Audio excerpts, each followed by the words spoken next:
تمہیں کیا ہو گیا ہے؟ کیسی تجویزیں کرتے ہو؟ کیا تمہارے پاس کوئی کتاب ہے جس میں یہ بات پڑھتے ہو کہ جو چیز تم پسند کرو گے وہ تم کو ضرور ملے گی؟ یا تم نے ہم سے قسمیں لے رکھی ہیں جو قیامت کے دن تک چلی جائیں گی کہ جو کچھ تم طے کر لو گے وہ تمہارا ہوگا؟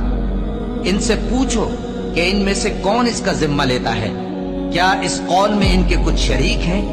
اگر یہ سچے ہیں تو اپنے شریکوں کو لے آئیں۔ جس دن پنڈلی سے کپڑا اٹھا دیا جائے گا اور کفار سجدے کے لیے بلائے جائیں گے، پھر وہ سجدہ نہ کر سکیں گے۔ ان کی آنکھیں جھکی ہوئی ہوں گی اور ان پر ذلت چھا رہی ہوگی، حالانکہ پہلے اس وقت سجدے کے لیے بلائے جاتے تھے جبکہ وہ صحیح و سالم تھے۔ سو مجھ کو اس کلام کے جھٹلانے والوں سے سمجھ لینے دو۔